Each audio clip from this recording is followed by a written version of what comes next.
Okay, we're going to get started. It's a few minutes after 9. You are with 1 Million Cups Dallas in the Dallas Entrepreneur Center. Thanks for coming.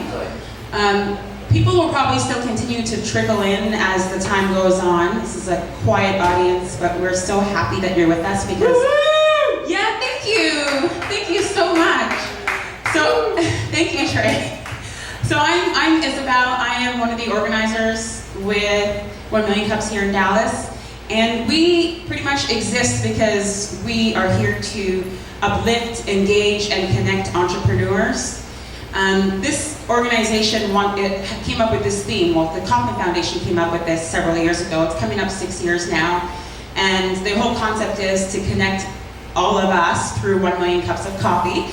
So please help yourself to a cup of coffee if you haven't already. That's being provided to us today by a realty company called Longwood Commercial Realty Group, and Michael will have a quick chat with you during the break.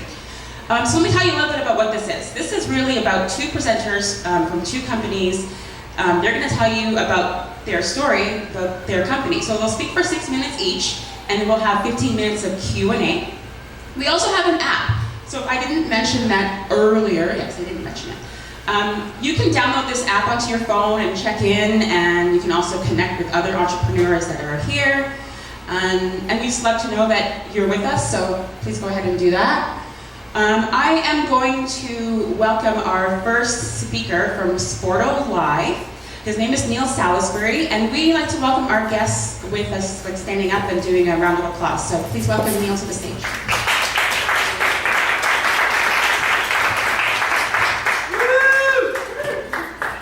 Thank you all. Quite an introduction. My name is Neil Salisbury, again with SportalLive. One of the things that my company's done is we've gone out and we've worked with a bunch of different athletic programs. And we found with these athletic programs that almost every one of them has 4 key issues that they're looking to address. The first thing is that they're trying to build better community within their organization. The second area is that they are always looking to improve their brand, of course. And to do that means adding more value to their program. In order to do that, though, they have to continuously raise funds. So they're always looking at different and unique ways of raising more money for their athletic program.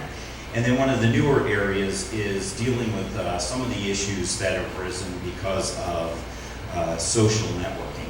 Well, we built SportalLive to address all of this. It's a unique platform that addresses all these issues. It just launched at the beginning of this year. It's already up and running. It's past beta, and it's generating revenue. So what exactly is SportalLive? Well, it's an interactive app that allows anybody at a game, fans, friends, family, to interact live at that event. They can share photos. Say we're all at the same event. Now, I don't know most of you here, but I can be photo sharing with you at that event, and you can be photo sharing with me as well. So you may have a different perspective from the game. You're on one end of the field, I'm on another side of the field. We're all getting those great photos and sharing them back and forth in a timeline that's all in order of how the game evolved. You can also do we call a voice pick. It's a unique feature that we have where when you take the photo, you actually talk to the phone, and it takes an audio clip, 5-second audio clip, adds it to the photo, and you don't have to look away to tag the photo. You can just say, Jimmy just scored, we won the game. Now that's now tied to that photo so you know what that photo was about. The other area is you can chat and cheer with everybody. You can send GIFs, emojis. You can even have all your phones used as noisemakers. Imagine 1,000 people and everybody using their phone to make those South African horn sounds all at the same time. We have a lot of different areas for content control. I can't go into them all right now, but there's a lot of layers on that. This is a very easy app to use. There's a lot of different ways to use it. First of all, you can set up the event, and you can invite anybody to enjoy and join the event, even if they're not at the event, so they can remotely follow it. You can use the geolocator that's built into the app to find the event you're looking for, or you can do a search to find it.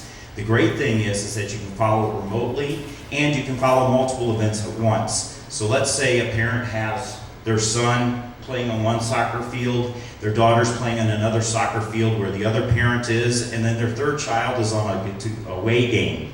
that what can be happening is they can be following all three at once and be enjoying what's going on in all three events at the same time. At the end of the event, you then just, all you do is save the event, and now you can share it with anybody through any of the regular social networking feeds, or you can send a link through email or text. What's great about that is, say, the grandparents. Most grandparents don't want to sit through a 2-hour, say, baseball game in 100-degree temperatures, but they would like to see the photos from that game at the end. You can share that with them. They can scroll through it, download whatever photos they like to their phone.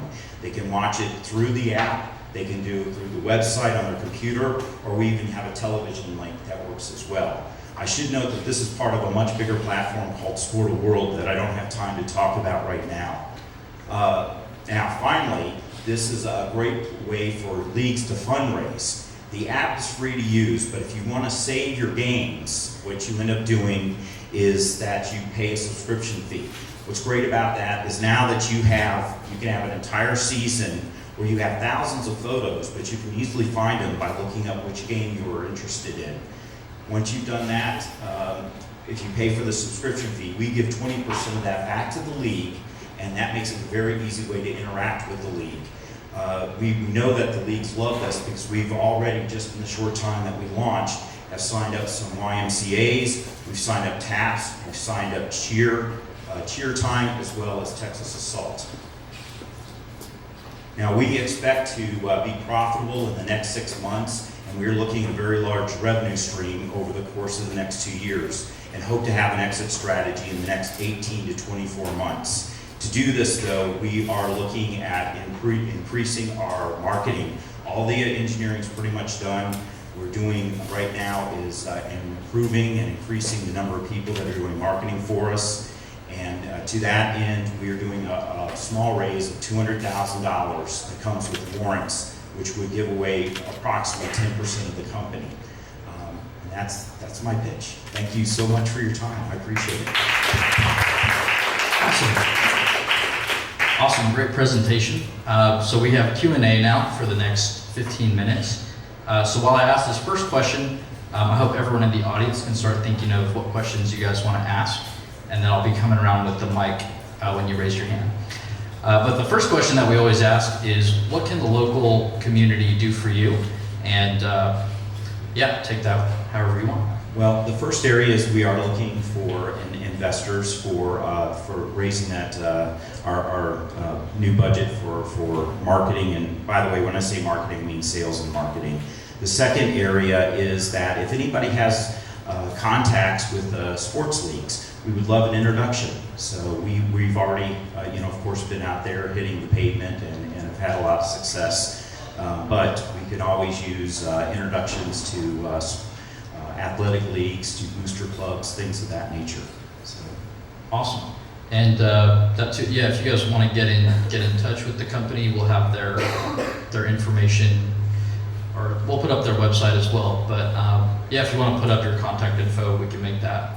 I actually I have my business cards. Oh, sweet. Come grab a card. Actually, sports cards. That's the one thing when I was talking about Squirrel World, is that athletes can go and build their own sports cards. They come with a QR code on the back that digitally links to their sports page, where they can share all their videos, their photos, and all the stuff they downloaded from SportalLive.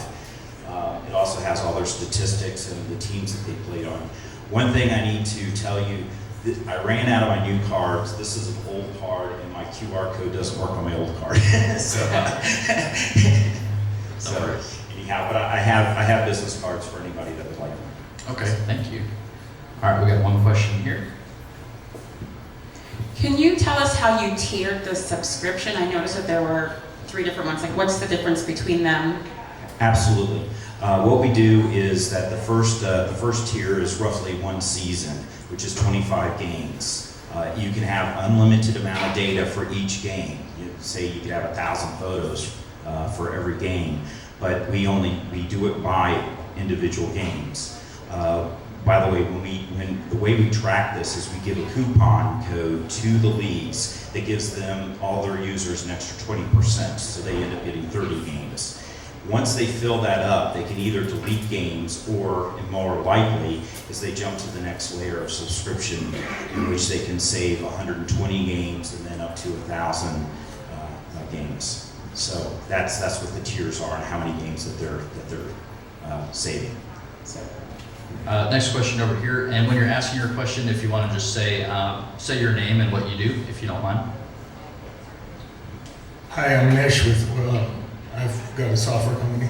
Oh. 2 questions. One, can you tell us your partnership with this bigger company? It's, the actual company is S&R Online Strategies is my company. So the investment is in S&R Online Strategies, and the investment would be for SportalLive and Squirrel World. And that Squirrel World, what is it? Yes, World? Squirrel World, yes. And does something else than this? They're all tied together. Squirrel World is mainly an area for athletes to have their information. There's an area for the coaches to coach a team, and anything you can imagine from scheduling events to photographs, storing statistics, all that. And at the end of the season, that team page that the team has turns into a yearbook. That's cool. Also, have you thought about other industries or that this app can, I think, the first thing that hit me was weddings. That was so funny. I was just about to say we think this would work for weddings. We also have some folks that are talking to us about taking this into other areas, especially India and into Mexico. So we're expanding 2 different ways. Right now we're trying to get run rate profitable on what we have in the target. But this could be used for weddings, it could be used for concerts, it could be used for a number of different youth leagues like the Boy Scouts, things of that nature. Who's doing the engineering, the coding, and what's a little bit about the technology? What's the? Great question. The engineers we are using for Tecna here in Dallas. They're actually very close to here. They're on Market Street. And the coding is all native language, so it's Swift, Java, and React, and it goes, it's a NoSQL directly to this cloud. Hi, I'm Connor. I work for an M&A firm here in Dallas, but I was curious if the Sportal World, Yes. The connection between parents and coaches, would your platform allow for parents to pay for their kids, sporting, Great question. membership due? And the answer is no, and it's no on it for a very good reason. Is that space is very full with a lot of competitors. Blue Star. There's a lot of things there. The other reason is that the business model for that's very difficult because the people that pay for that model is the league. And so trying to get into the league and say, hey, we've got this thing that'll allow you to ticket and do all this, but you have to pay for it, that's the hardest sale in the world. We go in and say, we've got a way for you to make money while adding value to your program. Quite frankly, even with all that, let's say with the YMCA, the number one thing they were interested in is they said building community, that this gets parents to talk to other parents because they don't know each other. And so at the games, they now see, this person took this person's photo. I go over and introduce them. Hey, my name's Neil. I thank you for that photo. I was on a business trip. That's what they are using this app for, is to build community, not so much for the fundraising. Now that's not the case with that. Most of the others are looking more for the way of generating revenue, not paying revenue out for a service. Awesome. Anybody else have questions? If not, I'd like to ask one of my own. Okay. Which is kind of in your journey as an entrepreneur, what have been some of the obstacles you had to overcome to start this company, and what kind of lessons could you then maybe share with us in general, kind of about your journey? My background was started as an engineer working for a phone company on the East Coast. I actually have 3 patents in my name. And then from there I came to work in Dallas in telecommunications. I was a vice president at Alcatel, doing strategic marketing for them. I then got involved with some startup companies doing voice over IP and some stuff doing fiber optics. And I ran a company that, while on paper it was a US company that I was running, in reality it was an Israeli company, which I sold for $40 million, and decided that telecom didn't have a future, everything was going to China, and decided kind of go out on my own and start something that I'm passionate about. And that's how I got to where I'm at. Awesome. Anybody else have questions? We have time for a few more. Here, one here in the back. Hello, my name is Jeff Kinney. Like the product, really interesting. You're able to shoot video also? Send video clips? That is coming out on our next release, so it should Okay. be hopefully by the end of April. Okay, so then it's someone in the audience catches the shot, the image, and then they send it. So it's dependent upon a person catching it in the audience. Okay. That is true. Now, what I will tell you is that when we've test marketed this and we're putting this together, we found that there's a lot of things out there where they'll just go and record the entire game. Right. But that's not what people want to see. They want to see the highlights from the game. So what we will have is a limited clip that, and if they catch it, that's fine. But more likely, the photos and the voice clips are going to be more popular than, say, the video clips. That's the reason we didn't put it in the first release. Thanks. Thank you. Awesome.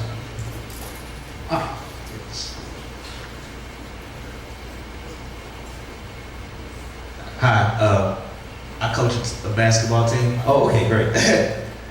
So I coach AAU, and so there's not actual league. It's just more so teams. So is this built more so for leagues, or could this be used for particular club teams to put their film out for college coaches to come back and see, or how does that work for that market? Great question. There's a couple answers to that. This is for everybody, so it's not necessarily a league. And by the way, we do the revenue sharing with your club if you wanted to do that. Basically, the way we track it is we give a coupon code, and then we track it by whoever signed up using that code. We know that part of the revenue goes to your club, so it doesn't have to be a league. As far as sharing all that information, that's really what this was all about, is these cards, is because you could give this to, say, a visiting coach from a college, and that they could then go and see your videos and see your photos and all that, and see your stats and that information. Now, the big time leagues, the big time schools, they already have a process in place in going out and recruiting and talking to that. What this is really about is for the smaller schools and things like that. For example, I wrestled in high school, and like Allegheny came down and wanted me to wrestle for them and all that. But they just happened to come to our school, but it was a small program. They don't have time to go out and visit with lots of folks. But if I had something like this, I could have given it to the coach of Allegheny. I wasn't interested in wrestling in college, so but that's the sort of thing I could have used that for. Great, thank you.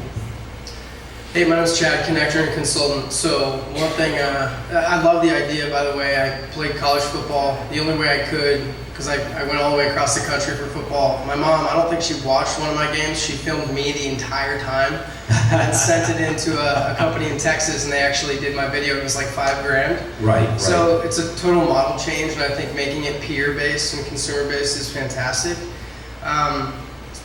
My question is, so I do a little work in marketing, and I know you said you had a strategic marketing background. What have you done? I'm sure you've had to be very wise about your expenditures in that space to this Absolutely. point. Tell me kind of what's your strategy to this point? So far, we do have some of our investors that are really tied in with some of the sports community. And so we've used our contacts there, and I also have some contacts of people. So we've been mainly using those contacts to get our foot in the door, to then go out and meet with them. As far as our strategy moving forward, I think a really big part for us is cheerleading. Because you have cheerleaders that do this, they'll bring it into a school, and next thing you know, every sport in the school is using this. Plus, knowing that I was a 16-year-old boy, I did whatever my cheerleading girlfriend told me to do in the first place. And that's the reason why we're in with cheer time. We're trying to get in with a lot more, and then we're going to go up after that. Once we have some testimonials from a lot of these cheerleading clubs, then go up and maybe work a deal with something like varsity sports and go that direction. So we'll take one more question, and then if you had something you wanted to ask but you didn't get to, please stick around afterwards and network with the presenters afterwards. I wasn't clear if there is a free tier for this platform, and if so, what level of access do you get on that tier?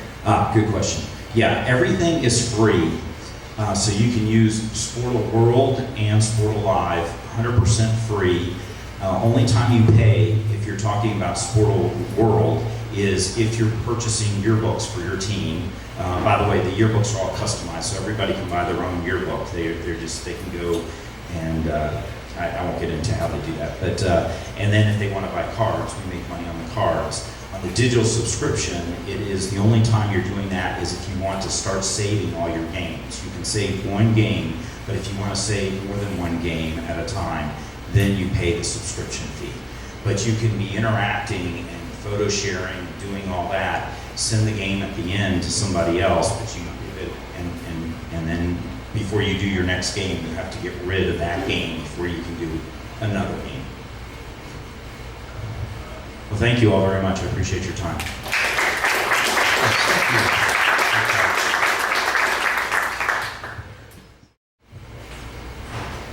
That was great. Thank you so much, Neil.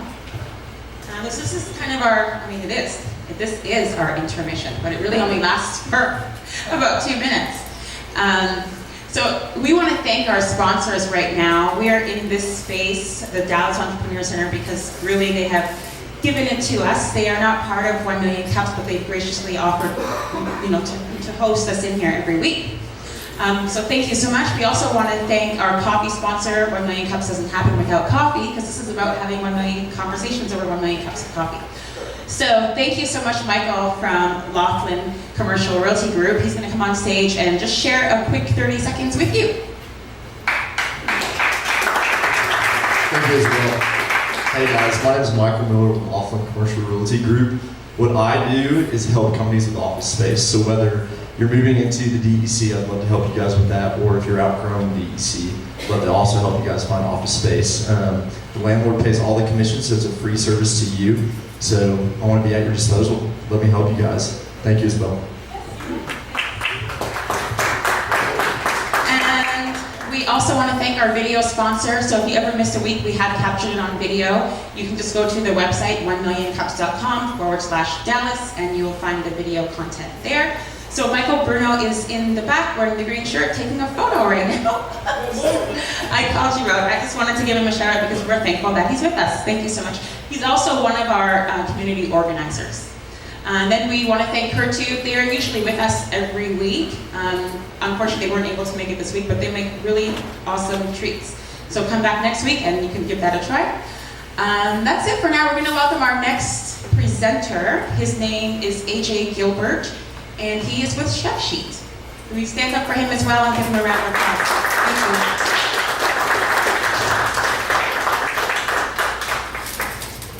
Hi there. My name is AJ Gilbert. I am the CEO.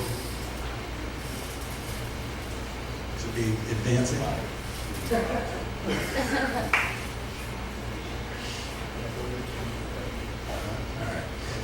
Try again. Hi, my name is AJ Gilbert. I'm the CEO of Chefsheet.com. Chefsheet is a web and mobile app for bar and restaurant food service inventory. We have two missions. The first is to provide restaurants and bars with a quick way to count inventory. Inventory management's a pain point, so a mobile app for counting inventory. And then the next mission is to allow users to share the prices from their inventory so they know what product costs should be in their area. So counting and ordering is a pain point. People have to count their inventory late at night, after service. People hate doing it. It's traditionally done with pen and paper, and people don't like it. So we created a mobile app that makes that a lot faster. The biggest challenge with this huge restaurant provisioning market is that nobody knows what they should be paying. People buy avocados, the avocados arrive, they get an invoice, they pay the invoice, the next day they order avocados, they arrive, they pay a different invoice, and the prices just change and change. Again, my name's AJ. I've been in the restaurant business for most of my life. I used to have my own restaurant company. The rest of the team is Surinder Singh, who's our CTO, also an MBA. My wife Martha, who's also a longtime restaurateur and restaurant recruiter. So again, the two problems. Counting is a pain point, so we have a mobile app that users can download onto any kind of device. They count their products moving through their facility. It's much faster than any other method.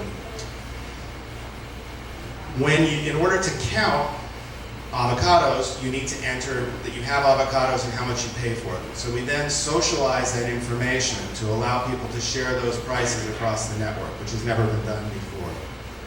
So the reason this is important is the way that the restaurants buy is the suppliers are free to charge whatever they want. So the individual salespeople are commissioned on the gross margin that they make. So generally the introductory prices that somebody gets for the product they buy will be relatively low. Since they're buying so often, they'll just incrementally raise those prices, and because most restaurants only have one or two relationships where they buy things, they don't really realize it's kind of like a frog in boiling water. Those prices just go up and up and up. So restaurants have no idea what the true market value of the products they buy. They only know what they're being billed. They know those prices are going to change because it's a commodity, but they don't know why that's changing. Is the salesperson raising the price, or is the price of avocados going up for everybody? So an example, an inventory list is used to count products. Almost every restaurant buys lemons. So Charlie's Lemonade restaurant uses Chefsheet to count inventory. They pay $1.97 a pound. There's a restaurant called Downtown Lemonade Restaurant that also buys lemons for $1.67 a pound. So now anonymously, these two restaurants can see that another user in their area is buying lemons and at what price and from whom. So this isn't that they're volunteering this information, it's that as a byproduct of counting and managing their inventory, which they have to do anyway, this information goes onto the database, and then it's anonymously shared throughout the network. So we started this company about 2014, 2015, depending on when the actual go live date was. Last year we did about $185,000 in sales, mostly from the software. So two components, software as a service where we're selling the app as a service for people to use as we build the traction to really create the big product, which is the social price sharing. So last year we did about $185,000, projecting to do a bit more, concentrating mostly on development right now, technical development. Chefsheet will be both a passive and an active social tool for chefs, restaurateurs, and managers to share their inventory. So passively, again, the price of lemons is contained within the inventory sheet. One person counts it, somebody else can see it, then they see what their lemon prices are relative to others in the market. With more traction, chefs, restaurant users can add more information. They can rate the trustworthiness of the suppliers they're using, the quality of these products and stuff, and add more information, more data points. Eventually, when you have information about how much lemons cost across the market, users would want to be able to buy from different suppliers. So kind of like Amazon create a marketplace where different suppliers can sell into the market. An eventual goal for Chefsheet would be to allow people to buy throughout their marketplace using just Chefsheet without going from one supplier to another. The restaurant market is huge. Just in North America, there's about 750,000 restaurants. Restaurants buy almost as much product as people do in grocery stores, so it's a gigantic market. And it's still very analog, so there's a lot of opportunity to automate, especially as restaurants are really under a lot of pressure as increased labor costs and rents and stuff like that. They're really looking for new ways to save money. There's competition in the app space for inventory, and some of these companies like Blue Card just did a $17 million raise. Nobody is trying to do the socialization of it, and there's reasons why they really can't. Their business model kind of precludes them from doing so. Two asks to the community. Just moved to Dallas, looking for introductions to angel investors, advisors, help it's time to raise some more money, looking for some help in that space. And we're looking for a local technical person to join the team and help with engineering.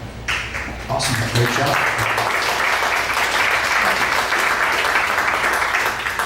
Great presentation, and yeah, you hit right exactly 6 minutes, so we love that. And you kind of already touched on it, but our first question again is, what can the community do for you? How can people help out or make good connections for you? Yeah, so like I mentioned, we just moved here. I had a restaurant business for years and started this almost as a side business. Over the last 18 months or so, I've really made this my full-time job and really want to grow it. And it's, we need to raise some more money. So just starting exploring how to do that here. And we're not really ready for VC funding, but looking for angel investors and hoping to meet some people in that space. And ideally, like an advisor or somebody who knows the community and wants to really be involved in the business that can help with that. Awesome. Here we have a question right here. Hi, my name's Greg. I'm an investor. Tell me how you've approached sales so far. You said you're doing about 185,000. So how have you won that business, and what would you do kind of going forward if you raise some additional money? Yeah, so what happened, we built the app for counting and managing inventory as the tool to kind of harvest the data for the price sharing. And really quickly realized that, that the onboarding and training people to use it, we had to charge for it. Initially, our concept was to give it away, which in the horizon, I don't know is the wrong idea, but it didn't work in the short run. So we started charging a 2-tiered subscription model, kind of there's a free plan, and it's $39 a month or $55 a month. And marketing has been largely like Google Ads, mostly organic search. We have good search placement, and there's kind of what happens is at the end of the month, my theory is that people start emailing each other using Gmail. It's time to do inventory, and the ads kind of get placed with those, and that brings them to Chefsheet, and there must be a better way than standing here until 4 in the morning counting the clipboard. So that really has been. We did a couple of trade shows, but it's not a good cost benefit when you're charging $55 a month to kind of go set up in Chicago and do a whole trade show and stuff. So it's mostly been Google, Bing ads, Facebook, stuff like that. Hi, question. So if I got this correctly, your app depends on users updating within the information within the app. Is that correct? Yes, ultimately. So how do you combat restaurants just coming on and just browsing versus actually actively updating? Because I was an investor in a pizza restaurant, and to get day-to-day personnel to do anything aside from make the food and put out fires is. And I'm sure right. And I really believe this is one of our competitive advantages because, the culture and the inertia of restaurants needs to be overcome to do almost anything. And so making it super easy to use. So the benefit, some restaurants don't take inventory. Some restaurants don't use anything. It's very analog. They just go to the Costco or whatever. So there are different levels of use. But if you want to get accurate data, you have to keep your information up to date.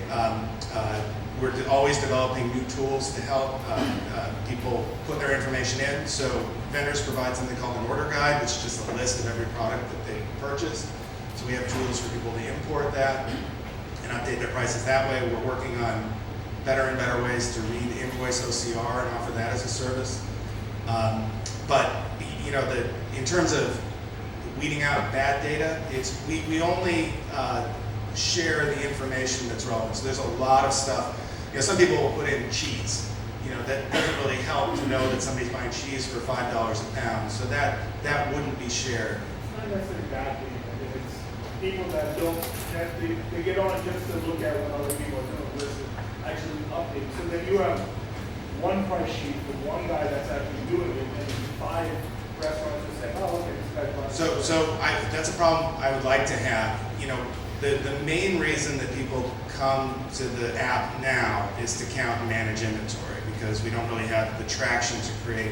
It's more of a, in some of the bigger markets like New York or San Francisco, it can be useful. But that still is largely aspirational, so it wouldn't really make sense to do that. But certainly be happy if somebody wanted to, if we offered a subscription that all you could do was view pricing, and somebody wanted to pay for that, I think that would be great. That hasn't been a problem yet. Yeah, actually my question kind of dovetails into that, because I think the real revenue obviously is with your preferred partnerships that are eventually, they're going to want to have space on your app so that there's eyes on those apps, very relevant target market for them, right? People making buying decisions in restaurants. So I think that's the target. My question was in line with that. Have you negotiated any, agreements or any sort of strategic partnerships with vendors who want to be on your app based on your user base? So this is the restaurant provisioning market is gigantic and it's broken. So Cisco, which is by far the largest player, their profit margin is, I believe, like 18-20%. Most restaurants make about 4%.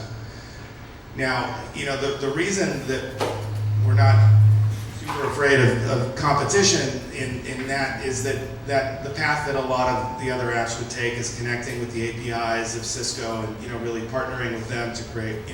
We don't want to do that because the restaurants are disadvantaged by these relationships. What we want to do is not partner with Cisco, but create transparency in how Cisco is pricing their products. That's the real disruptive force. Now, eventually, there are, and I don't want to go too pie in the sky, but if you have an inventory list, or somebody self-identified their restaurant as a Mexican restaurant and they have 60 different types of tequila, and you're launching a new tequila brand, perhaps you would be interested in targeting an advertisement to restaurants that have 20 plus types of tequila in their inventory, or maybe you are a produce vendor in Chinatown and you carry tomatoes and your price is half the cost of some of the larger produce vendors. You might want to send a message saying, hey, I've got tomatoes too. Yeah, so that could be, but initially the goal is to disrupt these large suppliers, not to partner with them. Hello, I'm Jeff Kinney.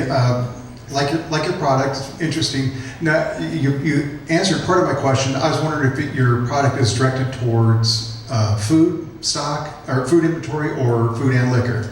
Yeah, one of the food and liquor,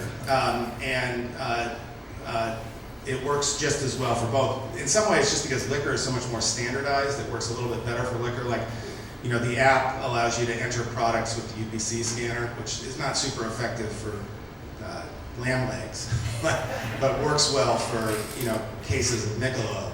So it's actually super effective for counting liquor. We have another domain registered that kind of allows us to kind of do a co-branding to really direct more towards just bars that we haven't activated yet, but it does both. I have a product that I'm trying to get into the bar industry.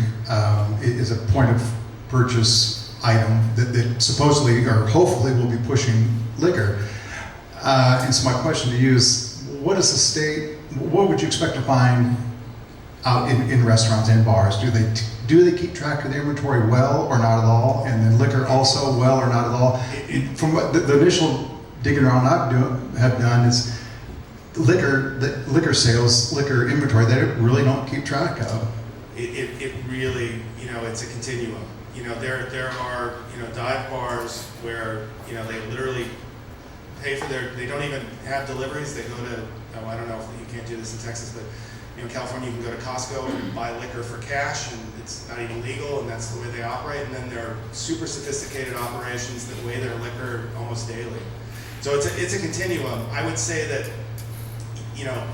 when restaurants break the $1 million a year sales level, they require more sophistication, because if you have a full bar and you are not doing it yourself, you're not pouring yourself, and you really have employees, if you don't manage that inventory, you're just not going to stay in business very long, because there's so much theft and there's so much waste. And people will make a cocktail and be paid cash and put it in the tip jar, and you have to manage those things. So it kind of self-selects. There are really small bars and restaurants that, just because it's run by a family or an individual, and they kind of control it all, it works. But as soon as you get to a point where you have employees working different shifts and stuff, you have to manage that inventory in some way. All right, we've got time for about 2 or 3 more questions. And again, if you didn't get to ask yours during Q&A, please do stick around after to network with both the presenters. Hey, my name is Giacomo Ghidini, and I work with Internet Connectivity and Blockchain.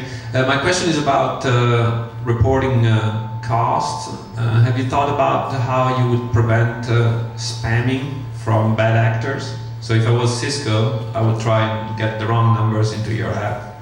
Yeah, again, not a problem that we've been fortunate enough to deal with. But one of the things that we're developing is, everybody has different words to express a product. So you can go to the store, you can buy a single avocado, you can buy a pound of avocados, you might buy a case of avocados, right? So how do you compare prices across those things? And the algorithms to do that is something we're working on, meaning that avocados have standard deviations from a normal weight, whether they're small or large. A case of avocados is going to weigh a certain amount, and as soon as you get enough data, it starts to smooth out, right? Anything under the curve. So if somebody's putting false data into the system, 2 things can happen. Eventually, with enough information, you'll be able to see that it's deviating from a norm enough that you'll just exclude it. And then the second thing is, it's just not going to do a lot of good, because somebody's going to, the whole nature of this is, you see that there's a vendor that has avocados at a better price, you call them and say, I'd like to buy those. Oh no, we don't have that. Well, then, you're going to call the next one. So it doesn't really do a lot, maybe just distract people for a little bit. So I don't know the utility, but as a way to kind of speak to that in a more global sense, it's all about, the amazing thing that happens with statistics. The more data you get, the more you can predict which data is going to be relevant. And so scale equals better data equals more scale equals better data. Great job, AJ. My name is Kevin Lee, a food entrepreneur. 2 questions. First is that you say you had a restaurant before. If it's not too personal, can you share what happened to the restaurant? And the second question is, you were a restaurateur for a long time, and then now you're running a technology company. What's the biggest challenge you're going through right now? Yeah, I had a bunch of restaurants. I started my first restaurant in San Francisco in 2000, and we ended up opening 4 or 5. We didn't have 5 at the same time, but we had New York and Los Angeles and San Francisco. What happened, the costs of, I was living in Los Angeles, the cost of doing business in San Francisco just went up so dramatically. Minimum wage in San Francisco is almost $15 an hour. There's healthcare. It didn't make sense any longer. And then we had a child, and we had to decide if we wanted to stay in California.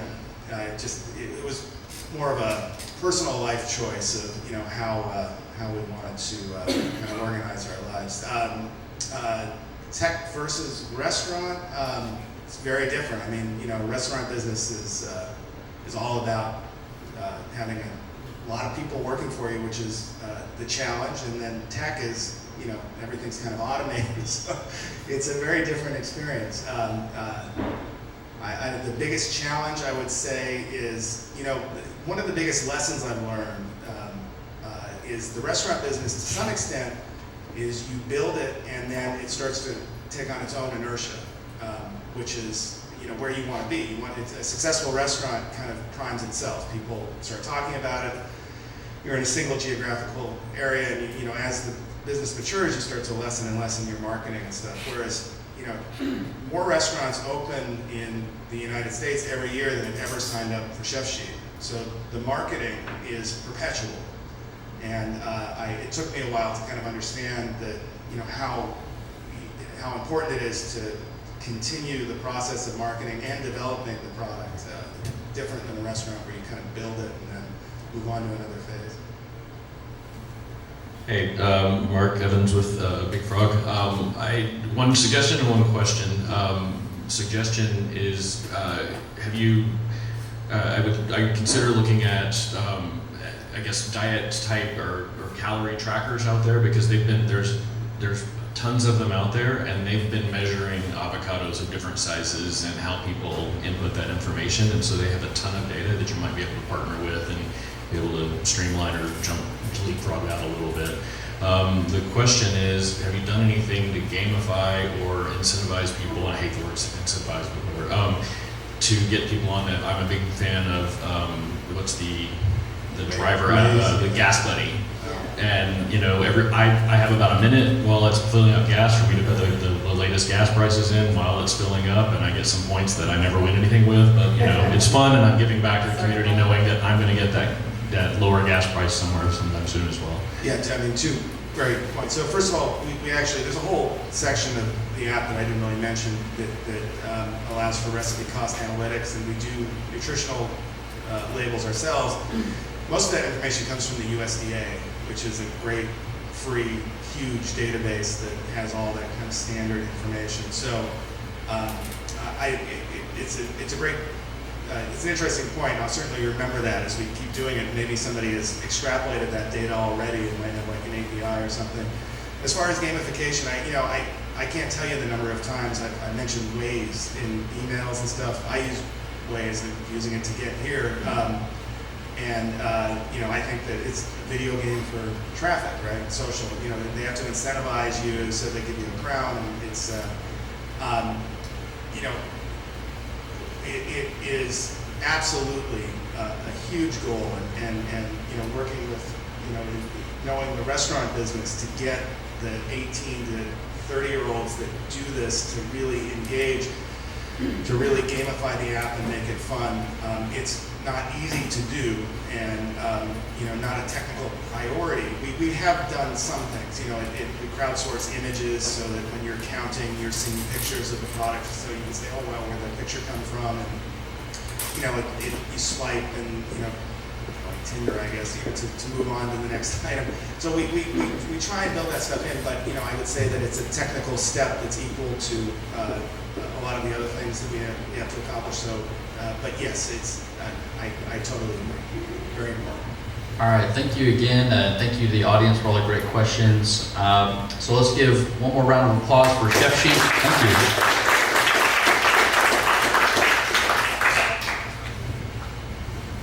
Okay. Thank you guys for coming. And I have a announcement about Dallas Startup Week. It's April 2nd through the 6th, so it's finally here. And there's some of the DEC staff that's here as well. This is going to be one of the main venues for Dallas Startup Week.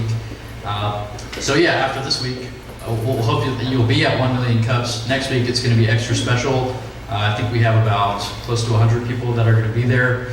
So that's going to be pretty awesome. And there are over 50 events going on all throughout the city next week. It's all free. It's all open to the public. So I hope you take advantage of that. And you can go to DallasStartupWeek.com to learn more and pick out your schedule and so forth. Sorry? I said over 3,000 people are attending. Over 3,000 people are attending. That's another really awesome stat. I think that the event grows every year, and this will be the 4th annual one, and it's a really great chance to see this entire startup community all come together in one place for that whole week. So thanks for that. And a little shout out to our team here at 1 Million Cups. So this is everybody who's behind the scenes making it happen. If you want to give them a round of applause. I'll take that. Thank you. And thanks again for coming out. We hope you guys enjoyed both presentations this week. And we'll turn the music back up and give you guys a chance to all network. So thanks for coming out.